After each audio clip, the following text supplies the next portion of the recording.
Okay, trouble with the stuff. Deadlines are unchangified, so exam 1, quizzes part 2, deadline March 1st at end of day. Exam 2, quizzes part 3, April 5th, end of day. Exam 3, 4, and quizzes part 4, April 26th, end of day. And then exam 5, the exciting final, covering all the things.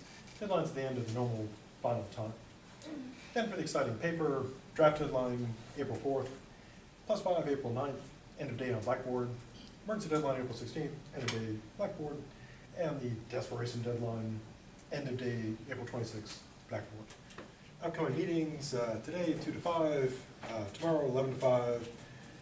The 20th, they've got my whole college has got a thing with the provost from 10 to 1:15. Then I have a 2 to 3 meeting. Then March 6th, 12 to 2. April 3rd, I think it's the 3rd, 12 to 2. And I'm on several other committees that haven't set meeting dates yet, so I'll put them in as they arrive. Okay, before pressing on to new stuff, or old new stuff, or new old stuff, anything about the past stuff, or stuff to be, or stuff that needs more stuff. Okay, so this time we're looking at our good dead friend Descartes, before he was dead, talking about his wax example. And he's sitting in the inn, wrapped up in probably a medieval snuggie, holding a piece of wax. And he says that the piece of wax, he taps it and makes a sound. It's solid, it's a particular shape, smells of flowers, and then he puts it close to the fire, and it melts. And now, of course, when he taps it, it doesn't make a sound. The smell of flowers is gone. It's all liquidy, etc. So the big question is, so what's the point of playing with the wax? Although it is fun, unless you get like burned and stuff. Now, what's going on here basically is the following. It's not just Descartes doing kind of a wax thing, although it kind of is.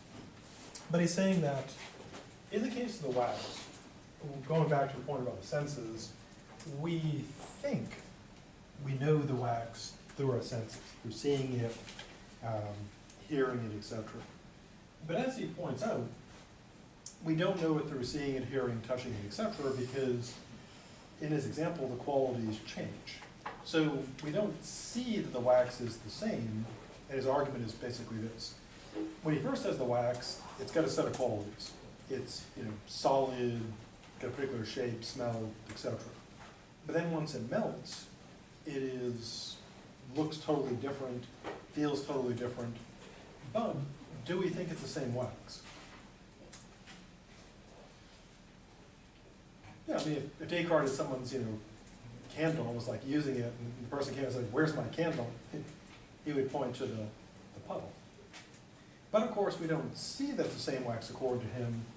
We have to judge it's the same wax, because if we just went by what our senses told us, it would not be the same wax, because it is different, very different qualities.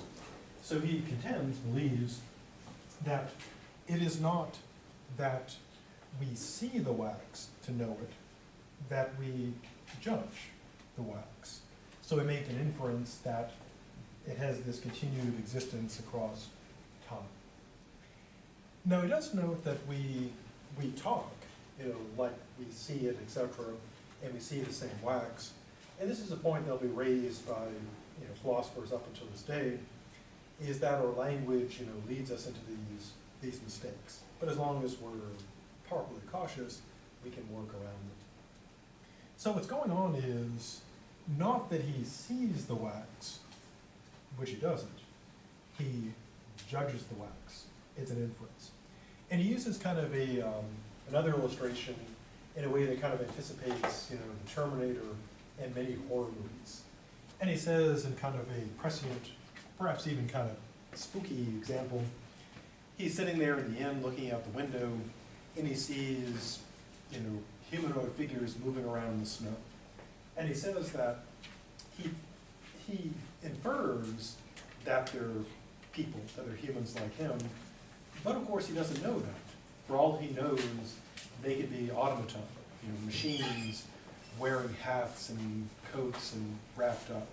And so in a way, he's kind of like, again, anticipating Terminator, that what he's seeing out there is not people, but shapes moving out in the snow. What he infers, though, is that these things are people. And so it seems that he's right about this. In our own case, I mean, to sort of like, make it into a Black Mirror or terror episode, you don't know that the seeming people around you are really people. They could be, sci-fi, they could be androids, aliens, Terminators, or if you want to bring in like some horror movie stuff, they could be some sort of monster that looks like a human, a shapeshifter perhaps, a werewolf. And so it's true. We don't know that the other seeming people around us are people. We judge them to be so. And so his point is not that you should be worried that people around you are Terminators, but that what we think we see, we're not really seeing, we're making an inference, we're making a judgment.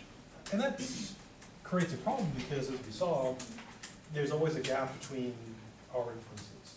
So he thinks he sees the wax, but no, he's judging that it's the same wax. Likewise, when he looks out the window and sees bundled figures moving around, he judges that they're humans like him, but for all he knows, they could be machines. Likewise, when we see other people, we judge them to be people, but again, insert, Black Mirror, sci-fi, horror movie here, they could be something else.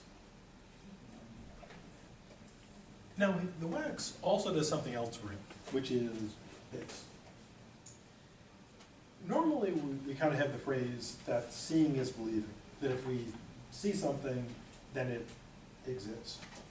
Descartes argues that, kind of weirdly, this is reversed. It's not that seeing the wax proves the wax exists, it's that seeing the wax or touching it proves he exists. So, again, kind of a normal course event, if someone says, how do you know there's a backpack on the table? A non-crazy person would say, well, I see the backpack on the table. But as Descartes points out, our seeing it doesn't prove that it's there. Because we could spin like a skeptical scenario where it's a hologram, a hallucination. It's a paper mache fake I brought in. It's not really a backpack at all. There's just paper mache cleverly disguised as a backpack.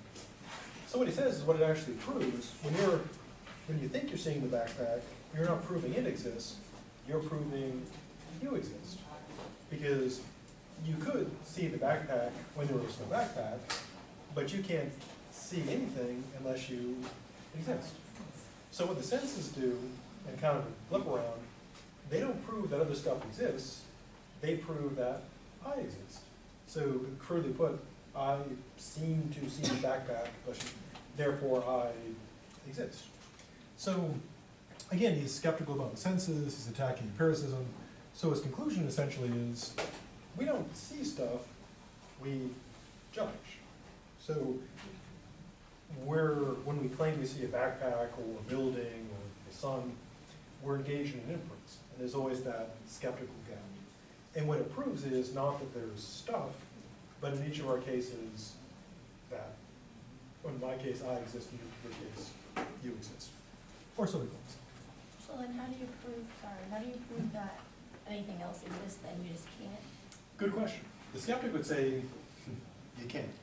But Descartes, he's going to try to do that, because he thinks, as we'll see in just a bit, he thinks he can get from, I'm looking at the backpack, therefore I exist, to the backpack probably exists.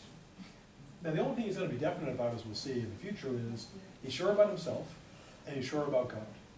And once he gets to God, he thinks he can get everything, almost everything else. Yeah, so the spoiler alert, he says, yeah, you can be pretty sure about a backpack. And you can be 100% sure about God. Kind of like on our money. God we trust. Everyone else has to pay cash. Right. So, how does he get to God? Well, in Meditation 3, he lays forth his standard of truth. So the question of being, one we saw like with the skeptics before is, how do you know when something is true? Now the sense is, you know, he spent the whole meditation one demolishing those, so it's not seeing it. What he claims is this: the standard of truth is that the idea is clear and distinct. So if you have an idea that has those two qualities, then you know it to be true.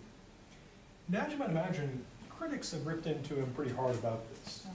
Because, you know, one thing is, well, one obvious thing is, it's kind of like, you know, a slogan for a TV news station. Instead of like fair and balanced, it's like clear and distinct. And just like fair and balanced, a good question, what does that really mean? What is it to be clear and distinct? And how do I tell when something is like clear and really distinct? Because it may kind of like seem that way, but I could be kind of wrong about it. It's like, to use an analogy, I remember my dad was going around, he had cataracts, and everything was like all blurry and stuff, and they're like, oh, you know, we'll fix them up for you. And they also did, not only took out the cataracts, but they did the LASIK surgery, so he didn't need glasses at all. And he's like, wow, I forgot everything, I forgot there were like colors and stuff. Because if your eye starts going slowly, gradually, you don't notice, because it happens so slowly. And it happens to all of us. Our taste starts going, Oh, yeah, we get on. yeah, because you like, initially everything, you can really taste it, and then after a while, that's why when you see old people, they're always like salting the hell out of stuff. It's not because they really like salt, because they just can't taste it. You can taste salt. And so you wouldn't, it may seem perfectly clear until you're like, wow, you know, or if you, even if, like if you grow up not knowing you need glasses, and you're just like, oh, then you get glasses, you're like, damn, there's like stuff more than 5 feet away from you. Yeah, so there's a challenge of how do you know when it's clear and distinct, and how do you know when it's just, you know, you just think it is and it's really fuzzy and not. And of course, there's also the problem of how do you know that something being clear and distinct means that it's true. I mean, to use an analogy, if someone says, you know, the way you know something is true is you see it on MSNBC. But how do you know that Rachel Maddow is telling you the truth? She could be lying. So the same problem arises. So here's how he does it. He says, if something is clear and distinct, the idea, then true. So the problem then is, how do you know this works, that you can trust it? Again, going back to the analogy, if Rachel Maddow says that her statements are clear and distinct and true, how do you know? You need something that proves that is credible. So what he turns to now is this. Going back to your question about the backpack, how do you know there's a backpack? Well, that's a problem of external things. How do you know there's stuff out there? At this point, Descartes is super satisfied that he exists. It's like, yeah, no matter what's going on, I am. So what else? Well, as I mentioned before, spoilers, God. God solves the problem. So he has two questions about God. Question one, does God exist? Spoiler, he says yes. Is God a deceiver? Also spoiler, no. Now, he's going to answer both of these, so we know the answer. Yes, no. It's not like we can go back, does Rachel Maddow exist? Yes. Is Rachel Maddow a deceiver? And I don't know. But suppose the answer would be, you know, for this verse would be yes. Oh no, she's not. So what he looks at is this sort of solution. He's going to try to figure out, work in the notion of ideas. And ideas, back then, were kind of a complex notion. I mean, we still use the term today, like we're very broad. Like an idea is like something in your head. We also talk about ideas like the idea of like Facebook, or the idea for a new app, like big ideas that change the world, or little ideas that didn't, or big ideas that ruined the world, like Facebook. And so he means by an idea, basically something in your mind that contains stuff. So what does that mean? Well, he actually breaks thoughts down into different types. And what he's going to try to work out is this. The question is, since he's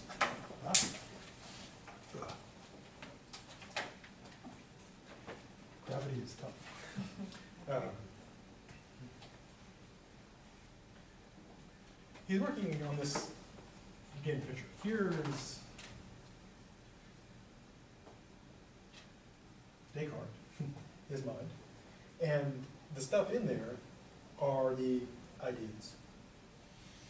To use an analogy, it's kind of like his mind is like RAM, and like these, pictures and stuff are the ideas in there. Now, the question then is, which of these ideas are true? Because some of them, to use the example of the backpack idea, the idea is that he has an idea of a backpack, and the question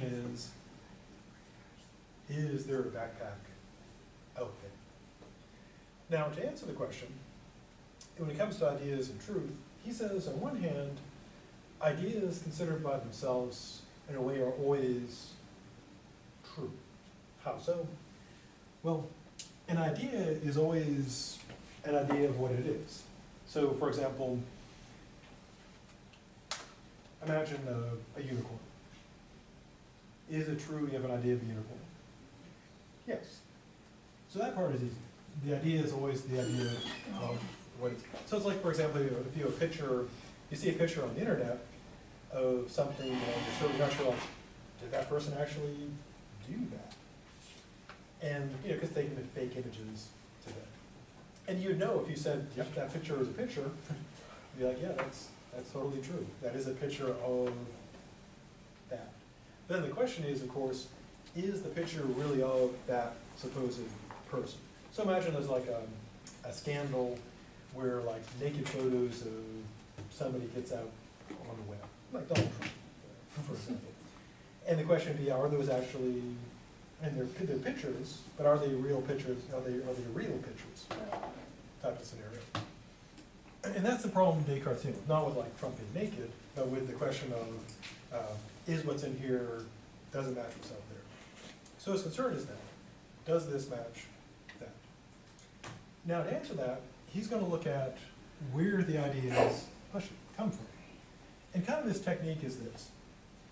If you get something in here that can only come from out there, then there's got to be something out there. So in response to the question, is there anybody out there, Descartes believes that if he's got an idea of something that can't come from anywhere but out there, the answer's got to be yes, got to be something out there. But the challenge is proving how that is. Now, operating the Western tradition, tracing back to Socrates and earlier, he's got to argue like all the points. So it's pretty thorough. So he considers 3 reasons as to why that is the case. That he's got an idea of a backpack, there is a backpacking out there. First one is this. Instructed by nature. In a way, he's kind of anticipating the future, the idea of evolutionary arguments, that we are evolved to get things right. I mean, he doesn't use that language because he's talking about this before, Darwin, etc. Although the theory of evolution way predates Darwin. It goes back to the pre-Socratics. It's thousands of years old. Darwin's big thing was theory plus getting evidence, which is a kind of big thing. So he's basically saying, I just by nature have a natural instinct to believe stuff is really out there. Which is true. I mean, again, if you ask kids, is there stuff out there? They would say, yeah, most likely, unless they've had too much philosophy. Now, Descartes rejects that. Why? Well, his reason is that he gets a lot of stuff wrong, essentially. He also uses a moral analogy. Namely, he has a lot of natural impulses. I'm not going to judge him. He says he has a lot of natural impulses that lead him kind of, bad directions. So essentially says that this doesn't work because, even if we believe there is nature and we're kind of, instinctively we do this, then that's not very reliable. doesn't give us, anything to be confident in. So that's gone. Second argument he gives, which at first seems, pretty sensible, namely this. When you're walking around, do you have to like mentally create stuff? Like, remember to create like your, kitchen in the morning? No. The ideas don't seem to depend on our will. We don't have to like think them into existence. In fact, we seem we can't do that. And of course, we run into a lot of stuff we do not want. So one argument is the stuff is going to be real because we're not in control of it. And so one, reasonable argument, we know that stuff's not just in our mind because we have no, beyond obviously like physically moving stuff around, we don't have control of it. Things just, just happen. Things just, show like you're on Twitter, horrible things can appear in your feed. And so, or you get like attacked by fire ants, you have to like will them. And so, it's kind of plausible. But he rejects that because he argues that maybe he doesn't know when he's willing it. And of course, a really good kind of disproof is, well, dreams. Do we completely control our dreams? No. I mean, there are people who claim you can learn lucid dreaming, where you can manipulate and control your dreams. And yeah, then people do present that as a type of like therapy, where you learn through medication and various techniques to take control of your dreams. Especially if you have like lots of nightmares. That way you can control your nightmares. But for the most part, most dreams just kind of happen. They work in a way analogous to what we call the real world, because stuff just occurs, and you don't have like complete conscious control. So Descartes says, yeah, the mere fact that we don't control it doesn't mean that it's real, because our dreams seem to do that. Third thing, he considers, well, maybe there's a resemblance between them. Our idea resembles a thing out there, and so it tells us it's real. But a couple problems here. One is, of course, going back to the basic problem, we have no way of knowing if they're really alike, because if we could make the comparison, we'd already know it was real. Secondly, as he says, our ideas of things are often very different from how the thing like appears to us like in the senses. For example, he gives the example of the sun. In terms of like how big the sun looks, it looks about how big? Oh, it looks small, actually. You look up in the sky, but don't look directly at it. Don't be like President Trump, don't stare at it. It seems kind of small. And it seems like it's a circle. But of course, our idea of the sun, if we've had some basic astronomy, we know it's super big. And then it's pretty 93 million, was it 93 million miles away? I think that's the distance, one astronomical unit. I think it's 93 million miles. It takes light actually a while to get here. So you're seeing the sun of the past. This is past light. Mm-hmm. Which means that the sun could go out, and it would be a few minutes before we realized it. And then a little bit longer before we all died. Reason for that. But we would survive for a while, because there'd be residue heat, and we could use, there's sci-fi scenarios like that, like let the sun stop going. And people could survive, because if you had nuclear power, you could generate heat. But not for long. Eventually everything would die. It all ends bad. So resemblance, he thinks, is out because we have an idea that's not like the thing, because our idea of the sun is totally different from our perception of it. And so that's out. So since those options are out, he's got to find another option. So what he does is, of course, is make things complicated. So turning back to ideas, he thinks, again, ideas are kind of crudely put like pictures in our head. And I'll use as a metaphor the computer file. Think of like now this is Ideas, of course, can be of different types, just like computer files. You can have like an audio file, video file. We'll use the example for our metaphor. We'll use the example of a JPEG, visual image. Joint Photograph Photographers Expert Group. That's what it's. It's actually an acronym for that. They're the ones that came up with the standard for it. So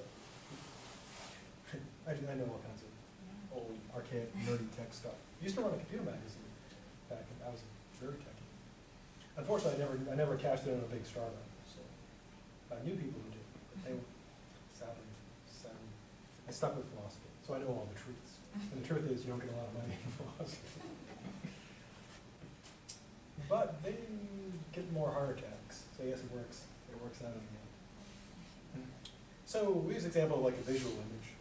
Now, when you get this image in your mind, this JPEG on your phone, so to speak, Descartes says ideas have different types of reality, which becomes super confusing, but we'll try to sort through it. Now, an idea itself has what Descartes calls, in kind of a really poor choice of term, objective reality.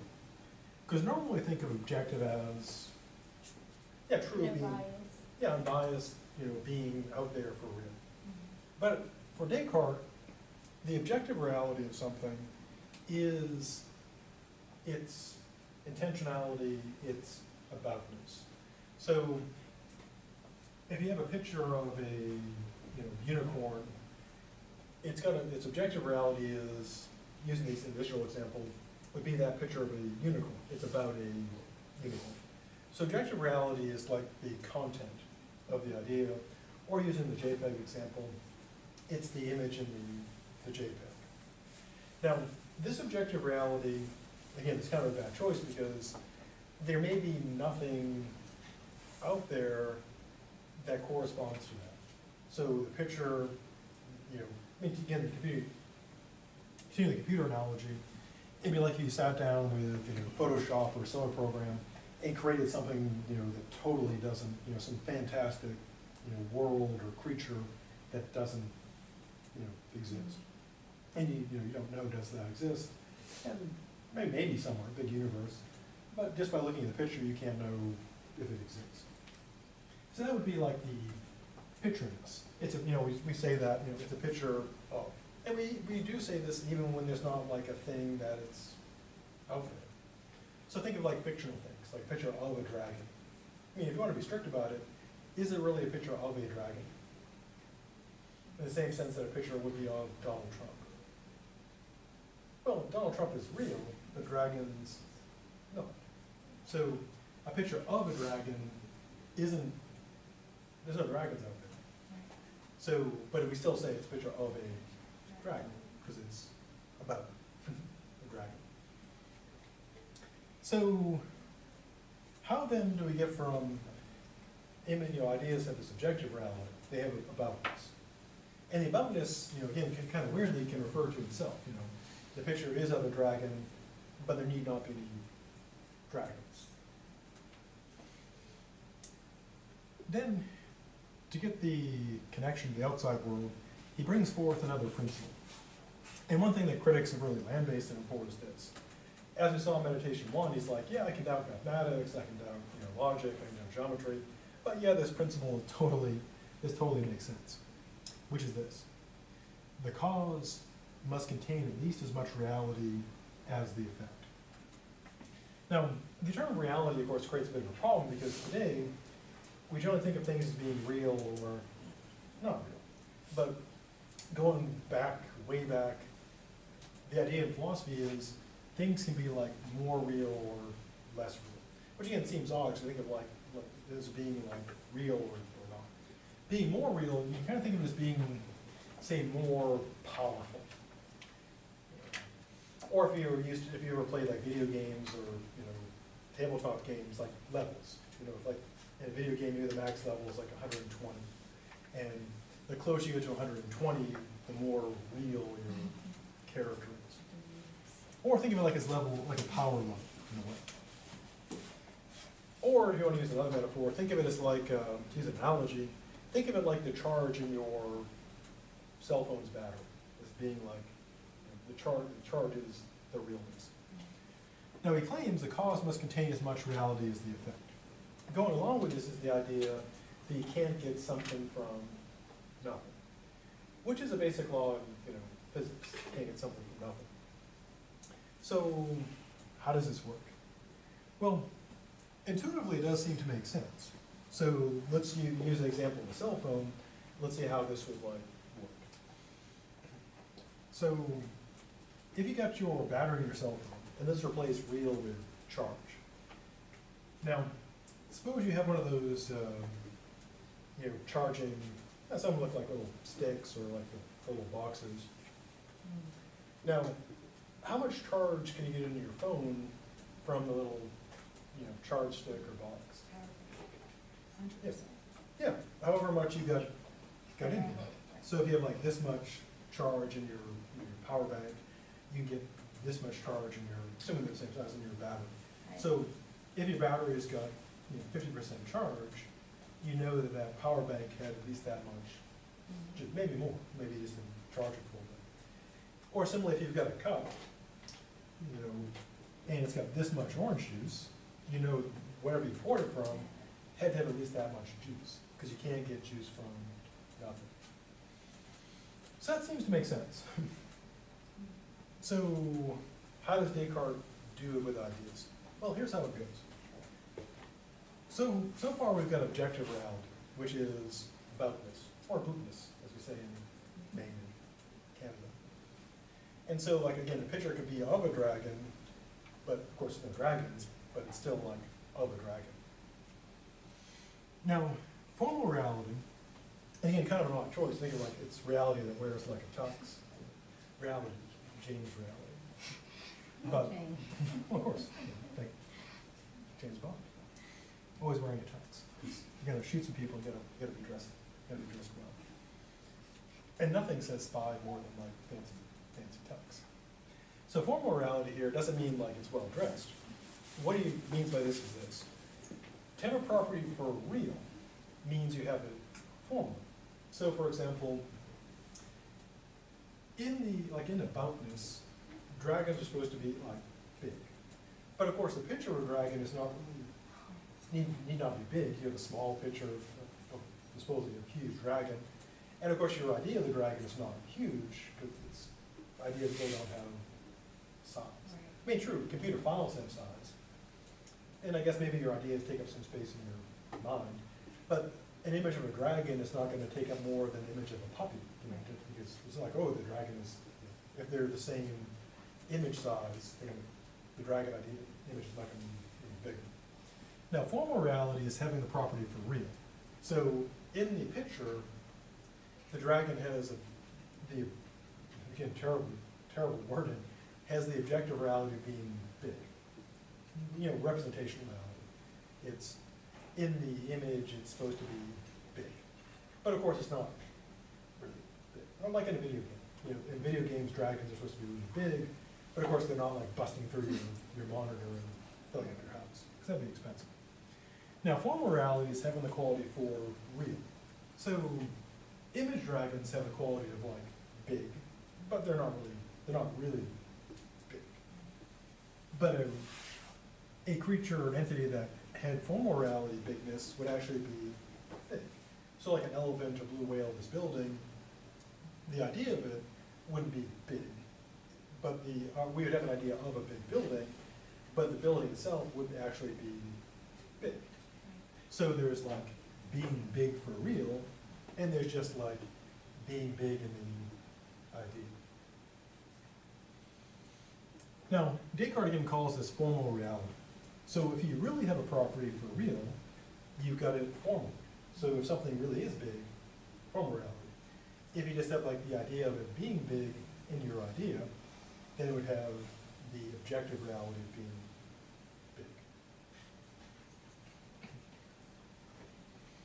Now, at this point, everything would seem to be going okay, because Descartes says, going back to his principle, here's the way he cashes this out. If you've got an idea in your mind that has objective reality, he claims there must be something that causes that has at least as much formal reality, because you can't get something from nothing. So he would say, going back to our dragon example, if you have an idea of a big dragon, there must be something formally having big that gives you that idea, because you couldn't get the idea from nothing. So this points towards how we're going to get to the external world, because if there's something, if every idea has to be caused by something that's really got the quality, that means there's got to be something causing that idea. And maybe that something's out there in the world. There might be dragons, or there might be giants, to use the band name. Now Descartes then throws a rock into the gears here with this really problematic notion called immanent containment. And immanent containment basically wrecks it. And he didn't realize it, but I did a paper in grad school on this. So here's the problem. Immanent containment was developed by medieval thinkers because they ran into the following problem. Two problems, actually. One thing is that many of the medieval thinkers wanted to avoid universals, like a Platonic universal. And so everything had particular properties. So for example, and here, this will seem kind of stupid, but here's how it goes. Normally you think if you can lift 20 pounds, you could lift like 5 pounds. And the question would be, well, you know, then do you have like a real property for every, like, do we have thousands of properties, like ability to lift 1 pound, ability to lift 1.1 pound, 1.2, 1.3, 1.4, 1.5. Do we literally have essentially billions of properties? And so what they said is they came up with this notion of immanent containment. So if like your maximum capacity was, say, you could lift 300 pounds, you wouldn't have billions of properties for every weight all the way down to 0. The ability to lift 300 pounds would eminently contain all the lesser properties, which is a way of saying, if you can lift this, you can lift everything lighter. Which will make things, you know, instead of saying, I got billions of properties. And that's not too problematic. Another problem that came up was this. God is not supposed to be material. He's not supposed to be like, you know, kind of like in the movies like, is it Percy Jackson's stories about the gods. And you always see like Zeus is like a dude. Usually Liam Neeson typically is Zeus. And they look, you know, they're just like physical bodies walking around. And of course in Christianity, God's not supposed to be like a big dude hanging out like in a big place. He's not supposed to be a material entity. But of course he's supposed to be able to do stuff in the physical world. But we don't think that God like shows up as a big dude and does stuff. And so what they came up with is this idea of immanent containment is that you don't have to have a property, but you can act as if you do. You don't have it for real, you have it, in modern terms, virtually. Now to illustrate this, you know, using modern terms, immanent containment is kind of like being able to do something virtually, an emulator, to illustrate. Take like the old Nintendo games, you know, Game Boy, etc. Now, like those old Nintendos, you can still kind of buy them today, but if you have the right software on your laptop or your phone, you can run old like Nintendo games, if you can get the code, and run them on your laptop as if it was a Nintendo, you know, old Super Nintendo. Because what you're doing is you're emulating it. Your laptop isn't a Super Nintendo, but with the right software, it can do what a Super Nintendo did. Also, if you have a Mac and you run on Windows, you can get an emulator where you run like a virtual computer that runs Windows. You don't want to taint your Mac with directly with Windows. And so in a way, what's going on here is like virtualization. God really, he's not material, but it's like he's got an emulator. So he can run like, you know, material, you know, ability and act as if he's got like hands and stuff. So he can do it without actually being. So you can have the quality without really having it. Now here's why it's a problem. Because Descartes said, well, if you get a property objectively, someone's got to have it for real for you to get that. But if you have immanent containment, that means that anything could have any property, not for real, but as if it's got it, but it really doesn't, which means that Descartes could have like all that stuff, every idea could be coming from him, because he could have the quality, not for real, but in virtualization. And so that basically, that blows it all up. Once he accepts that, he can't win. Because basically what he's saying is, any idea could come from anything. And then it's like, well, you're done. Sorry, Descartes, it's over. But he had, in a way, he had to do that because, like I said, he, devout Catholic, and it was part of sort of the metaphysics of Christianity to explain how does God do all the stuff God does. They kind of need immanent containment, because otherwise you'd have to have some other, God is a big dude, or manifest himself as a big dude to do stuff. Now that could be an option. You could just say, hey, none of this stuff. But once you accept that, it's over. But pretending that you didn't do that, we can progress. So again, his claim is, if you got an idea in here, it's got to come from something that has it for real. Now, the question then is the idea like in him, like in Kung Fu Panda, the secret was in you all the time? Or does it come from out here? So that's the question. I mean, that's the problem. If you have an idea in your mind, is it just coming out of you like a, is it just a dream, or is it real? Now, Descartes thinks, and he runs one of those regress arguments I talked about, that you can't get something from nothing. So he argues that if you trace an idea to something, ultimately it has to ground out in what he calls an archetype. There has to be something that's got the property, forgetting about, pretend that never happened. Or retcon it. It never was there. There's just alternative reality. And so you got to end up in something that's got it for real. Now, some have thought that maybe Descartes' pointing towards Platonic forms, that there are these archetypes out there that he's referring to. But he thinks the regress has got to end. So there's got to be something where idea comes from, and we can't get it from nothing. But again, the question is there something like in our own mind, or is it something out there? Before out there, anything about this needs more stuff.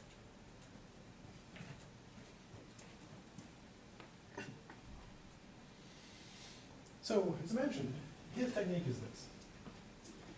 If he can find an idea that he cannot be the cause of, then there's got to be something besides him.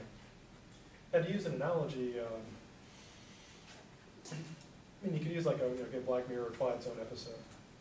Imagine like maybe a Twilight Zone episode that ends as one person surviving the apocalypse. And they hear a signal coming over their radio or their cell phone. And they wonder, are they just going crazy? Or is there really somebody out there? Now, if you can find proof that you're getting a transmission that you could not just be imagining, you now know that maybe you're still crazy, but at least that's not part of your insanity. So going with that metaphor, again, imagine, sci-fi scenario, apocalypse, you seem to be the only survivor, you've got like a shortwave radio, and after like a couple months of being alone, you think you hear someone talking, in the static, is everybody out there? This is, Smith and Columbus, Ohio, is everybody out there? And you wonder like, okay, am I hearing voices in the static, or is this real? And so what you look for, of course, is proof. It's not just in your head. Now, of course, in that scenario, what you try to do is maybe record it, if you have like a laptop, get the audio file, and run something to clear it. And if you clear it and it's just like silence, you're like, just in my mind. But if you run it and clear it, there's actually a signal in there, you'd say, there's got to be something else. Unless, of course, I'm just imagining I'm so crazy, I'm even imagining how I'm using audio tools. And that's kind of, the problem. Because how far does your craziness go? Like if you do the analysis and say, yes, there's definitely someone in Columbus. I'm going to head to Columbus and I'm going to find them. And then maybe it's just all in your mind. And you get there to Columbus and you're like, oh my God, it's so good to see another person. And you're hanging out with them, and then of course it's a Black Mirror episode, a Twilight Zone episode, it ends, and it cuts to the objective camera, and you're all alone. You're just talking to a teddy bear or something. That's how it ends. But of course you don't know. Yeah, so the question is, how far does your insanity go? And Descartes is trying to figure out, if I get an idea that can't be just like my craziness, it's gotta be real. Now Descartes does work through a pretty strict set of conditions. First he considers, of course, that he could be the cause of all his ideas of secondary qualities. And as you recall, secondary qualities include what?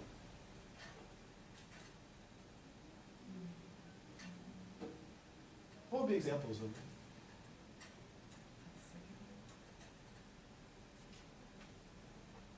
Well, things like taste, color, texture, warmth, coolness. They're all the qualities of how we experience the sensory qualities of the world. Yeah, so Descartes says, you could be the cause of all the secondary qualities. Like all the colors, smells, sounds, etc. could all be coming from him. And he says basically these aren't like super exact ideas, there's not really much to them, they're all kind of confused. So yeah, going back to the dream argument, you could have just all these secondary qualities in your mind, and you're just sort of assembling them subconsciously into experiences. Now, he also thinks he can be the cause of all his idea of primary qualities, length, width, volume, etc. And then a good question would be, well, how could you have like length, volume, and so on, and still be like an incorporeal mind? Because one path would be here, well, if I have ideas of like length, width, etc., then I've got to be like, I got to have like a shape and size, so that's got to be real. And if I'm a physical object, I've got to be, maybe like resting on something, or in some sort of space, so space has got to be real.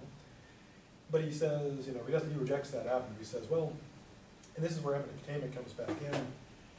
Maybe if he doesn't have those qualities for real himself, if he does, then he can just, because he like duration. Your thoughts have duration. It's a real it's a primary quality, but you can get that idea just from, okay, I'm thinking and thinking and thinking, duration. And he says maybe he has those qualities not real, but eminent. So he's not extended, but he's got like virtual extension. And again, at least he's consistent. He's like, okay, this could be all coming out of my little virtualization. I'm not a physical object, but I'm running Physical Object Simulator 2.0. It's kind of like, I'm not a goat, but I'm running that goat simulator, which is a real thing. Super popular. I'm not sure why, but goat simulator. Never tried it because there's so many good games that being a goat seems like a waste of time. Maybe I'm missing out on something. But I've seen goats and their lifestyle seems particularly interesting. All the little baby ones running around, that's pretty cool. But their eyes are kind of weird. Kind of freaks me out. First time I saw a goat, I was like, God, what is wrong with that thing? Like, it's normal. I'm like, that is not normal. Then I realized, that's normal for a goat, which is not normal. I can see why people thought they were the devil, because they kind of have that look. Now, so what's he going to do? Well, as I mentioned, spoiler alert, God. So what's God going to do for him? Well, Descartes says he's got the idea of God. So going back to our JPEG example, it's like he's got a picture of God in there. And then his question is, okay, I got this picture of God. Does this picture have to come from something outside? Or could it come from me? Could I get my idea of God from me? If the answer is yes, then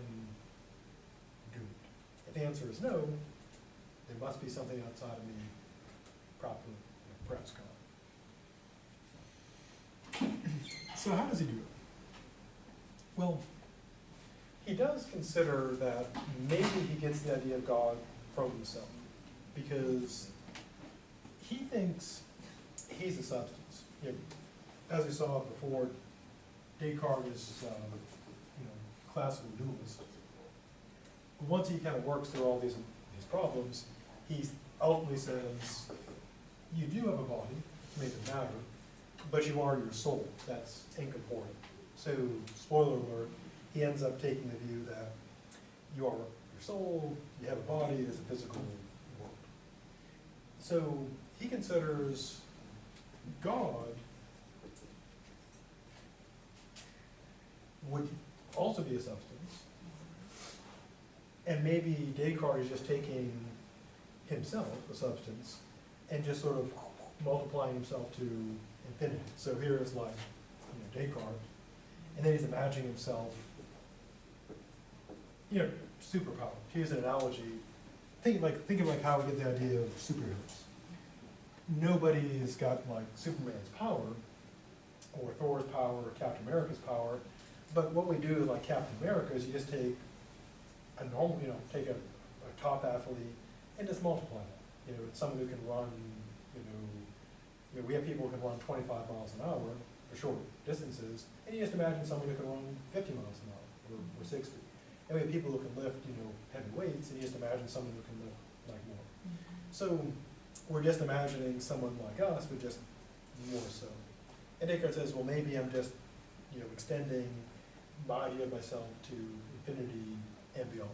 So he says, maybe my idea of God is just, I'm thinking me, but I'm kind of like creating the Facebook version of myself, that super version.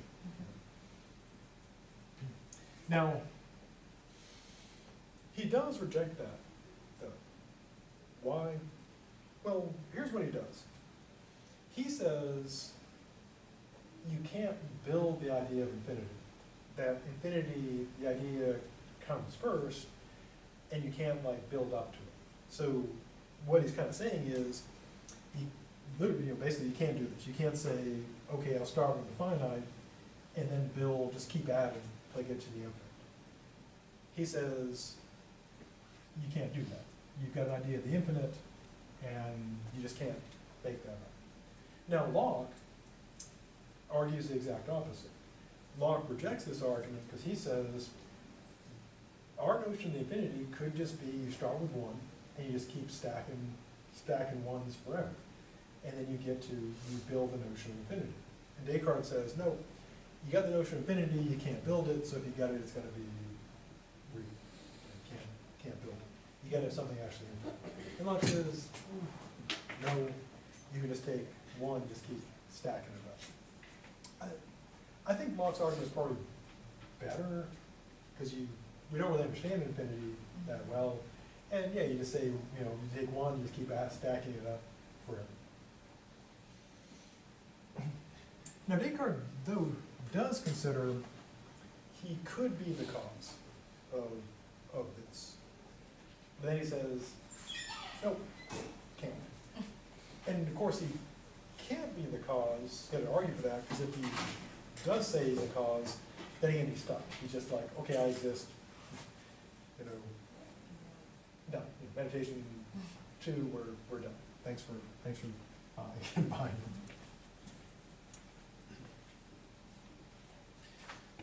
So why can't Descartes be God?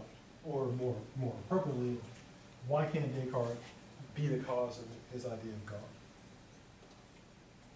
Because again, his technique is, if he can show there's something in here that had to come from out here, but not in here, there's got to be something out there. Again, going back to the signal example after the apocalypse.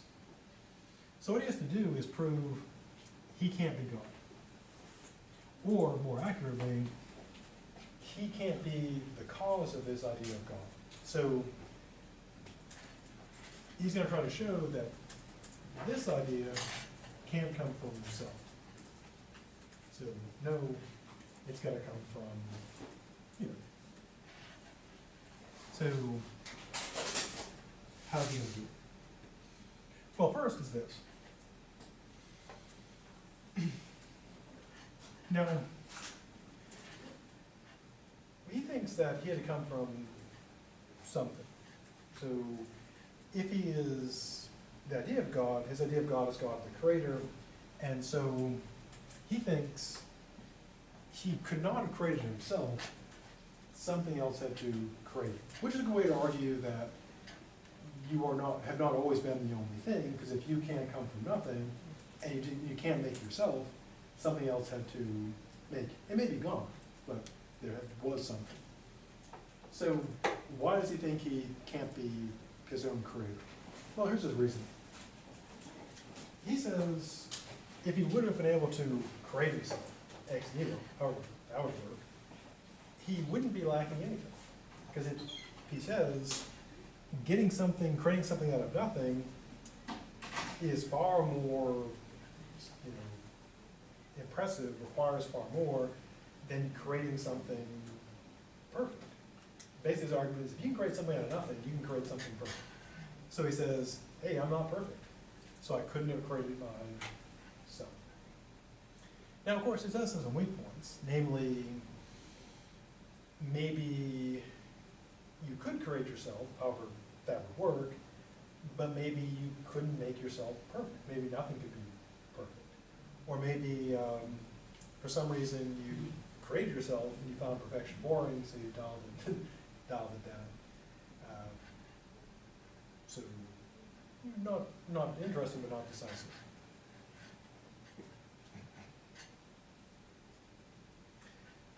Second thing he considers is this.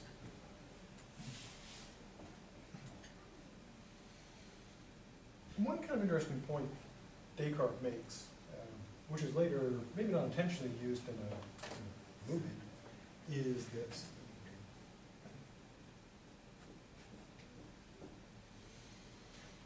Interestingly, every moment that we remain in existence, in a way, if you think of it in kind of a weird, spooky way, every moment we're in existence is like a moment of creation.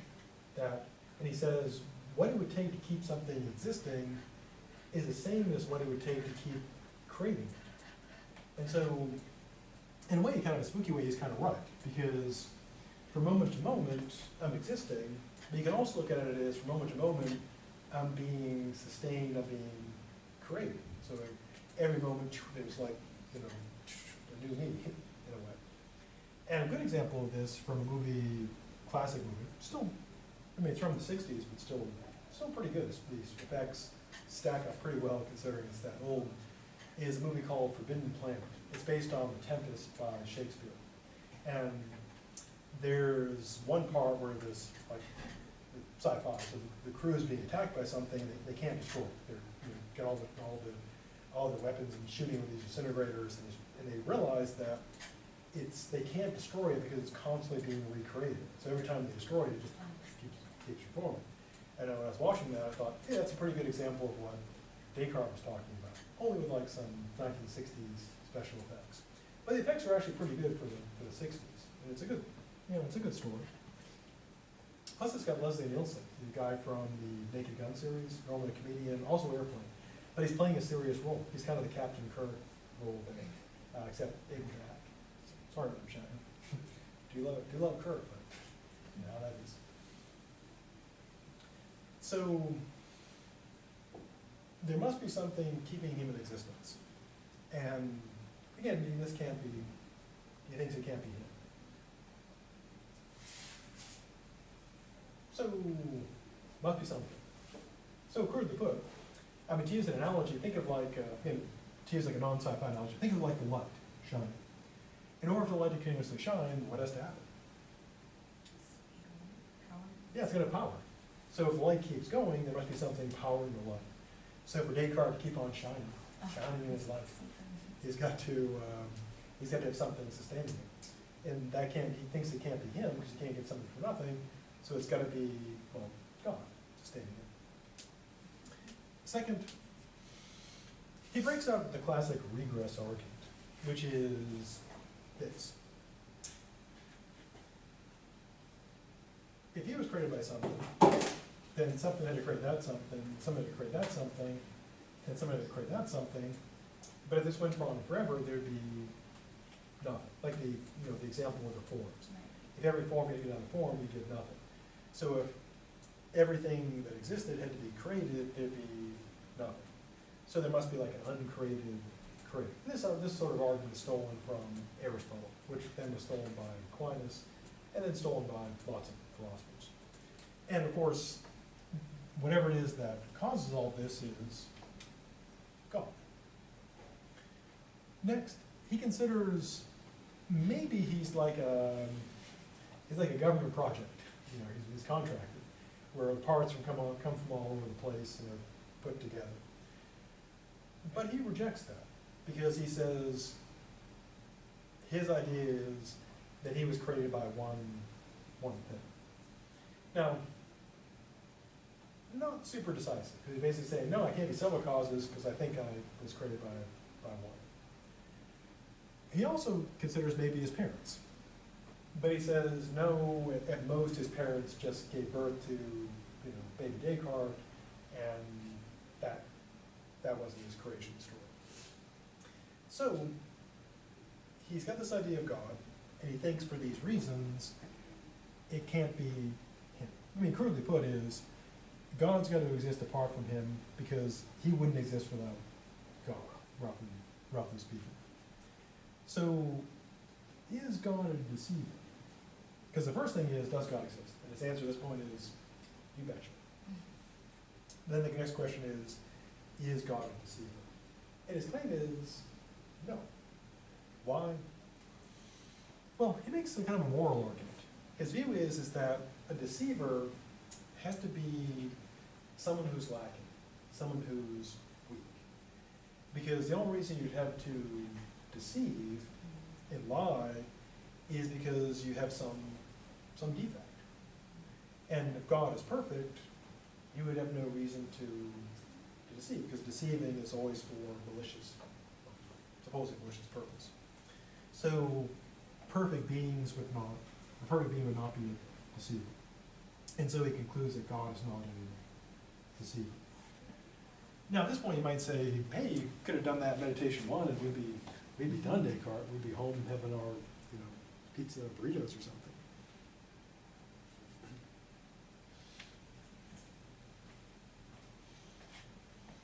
So then we had the fourth meditation. So how can we be totally sure that God is not deceiving us? Well, here's what it does. And the problem is so problematic, it gets its own name. So Descartes says this. Here's Descartes. He's got his idea of God. And at this point he thinks God's got to be not him, because the reasons he gave. And then the question is this entity a deceiver? And his claim is no. How does he know? Well, again, there's God is perfect, so it's not a deceiver argument.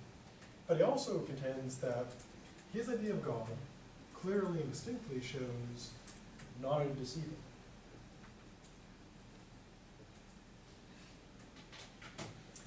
And therefore, whatever he clearly and distinctly perceives is true. He clearly and distinctly perceives that God is not a deceiver, therefore God is not a deceiver. Now, this, of course, leads to a problem, because here's how the problem arises. Descartes claims he knows that God is not a deceiver because he clearly and distinctly perceives God is not a deceiver. How does he know that what he perceives as clear and distinct is true? Well, his reasoning is that he knows this because God is not a deceiver. That works. So essentially what he's saying is he knows that God exists and is not a deceiver, roughly put because he knows that God exists and is not a deceiver.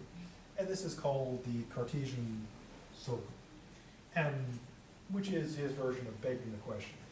So in order for this to work, he has to already assume that God exists and doesn't deceive, to know that what he clearly and distinctly perceives is true. And then once he knows what he clearly and distinctly perceives is true, he then clearly and distinctly perceives that God exists and God is not a deceiver. To use an analogy, we can go back to our Rachel Maddow example. Suppose I wonder, Rachel Maddow says that Trump is colluded. And I say, how can I know that this is not just an illusion on my part? Well, and I would say, well, is there an idea outside of myself that I cannot be the cause of? Rachel Maddow. And I say, okay, I clearly and distinctly perceive that Rachel Maddow exists and she's telling the truth. And I know this because Rachel Maddow says that she's telling the truth and that I can trust what she says. So I know she's telling the truth because I trust what she says, and I trust what she says because she says that she tells the truth, which of course is a circle. So someone says, I know Rachel Maddow is telling me the truth because she says she's telling me the truth. That does not help. Now, he does have to consider that he could be wrong. Because he does run into this problem. Namely, well, he's already stated we are wrong about stuff. So what he has to do is kind of a challenging thing. He has to say, here's certain stuff, but we can still be wrong about stuff, obviously, because we are. So how can we be wrong about stuff? Now, what Descartes says, we'll see more of this in the future, essentially is some stuff you can't be wrong about, like him, God. Other stuff, though, he can be mistaken. It's not that God is deceiving him, it's that he's making the mistake. He's doing something wrong. And the analogy he uses essentially is a moral one, to illustrate.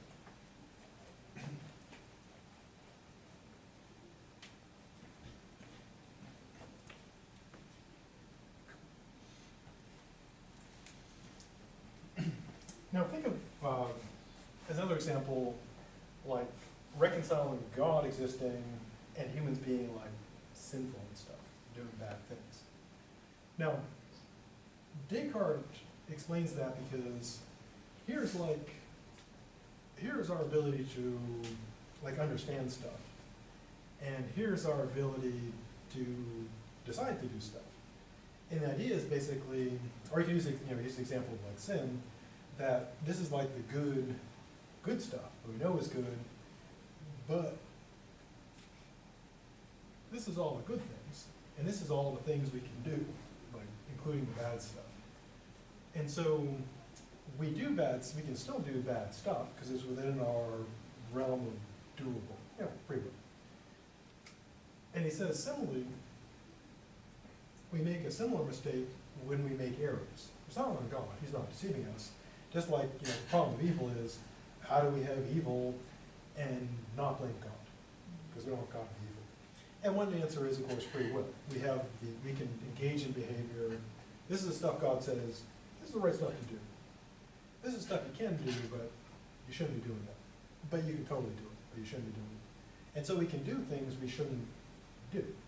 And the claim is we have free will, so it's on us if we do like all the stuff we shouldn't do, which is, I should probably make that circle bigger.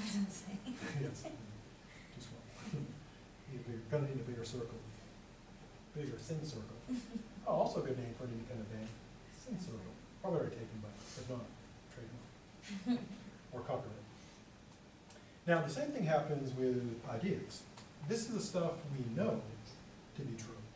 All the Descartes stuff. I exist, God exists, that type of stuff. But our will can extend beyond that. We can assent to things which we don't know to be true. So if we just stayed here, we'd be fine. Don't go into what. So we'd always be okay. But if we start getting out here, we're exceeding our capabilities. So it's not that God is tricking us. We are, in a way, tricking ourselves. We're ascending to things we have no evidence for. So if someone believes in something that's not true, that's not God tricking them, that's them deciding to believe something untrue. You know, God is not like, we believe this is true. They're like, hey, I believe this on no basis whatsoever. That's on them. I mean, to use an analogy, think of like a completely honest news service. And imagine every story they do is true and right. They never get it wrong. But they don't do every story. So as long as you listen to them, you're going to be fine. But there's all kinds of other stuff out there, and if you go and listen to that, and you believe it, well, that's on you. Because, I guess it'd be intergalactic God radio. Everything that's on there is true. I think they have awesome, tote bags and coffee cups. They're pretty cool. Everything there is true, but again, if you stray outside and start listening to like MSNBC and Fox News, you're going to get all kinds of stuff wrong. But that's not all on God. Everything he says is true. It's if you start believing those other people. So he's totally sure that he exists. He's totally sure that God exists. And he's totally sure of like, all those principles he's got. So he's super sure about his stuff. Before pressing on to our next exciting slide, anything about being super sure about the stuff? Or intergalactic God radio?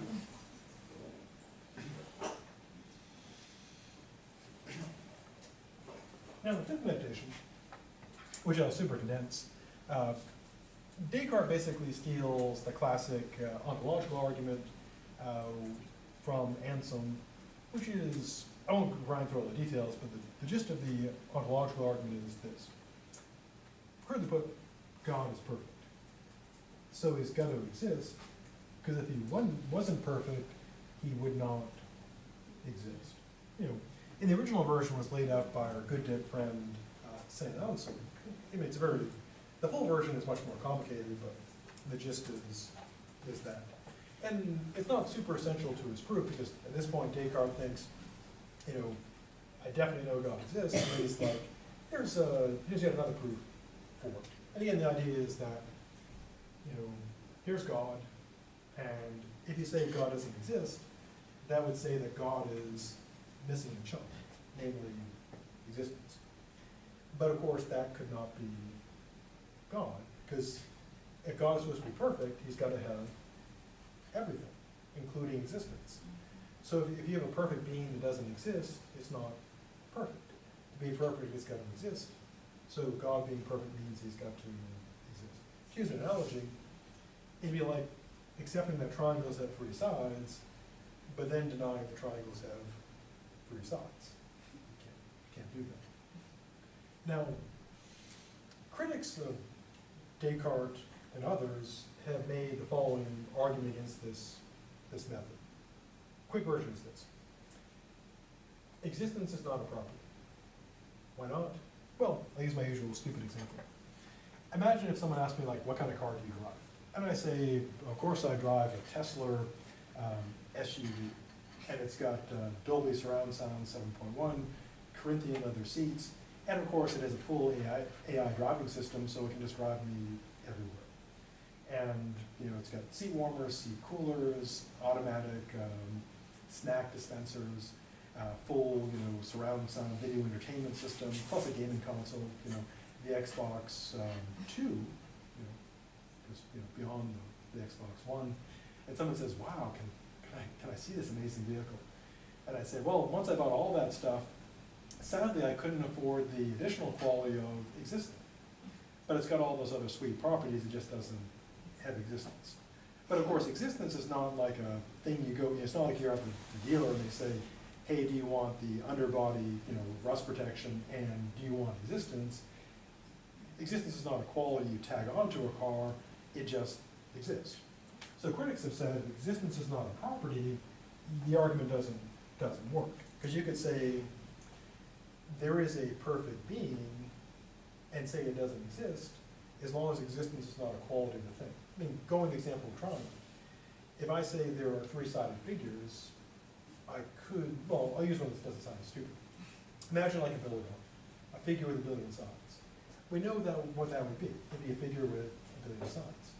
But could I deny its existence? Say there's no such thing? Yeah, because I don't know. I mean, it's a big universe, but maybe no one said, "Hey, I'm going to make something. I'm going to with a billion sides, maybe nothing like that. And so, yeah, I could say, if there is a God, it's got a billion sides, but it may not exist. And I could say, yeah, if God exists, he's perfect, but maybe he doesn't exist. And so people have said, doesn't work. Now, not surprisingly, just like Anselm, Descartes said, this doesn't work for everything, this works for God. Otherwise, as Ganilo said when he went after Anselm, he said, hey, if you just call things perfect, you can prove this is a perfect anything. Well, that's stupid, so it can't work. So have a good rest of today. See you on Thursday for more stuff.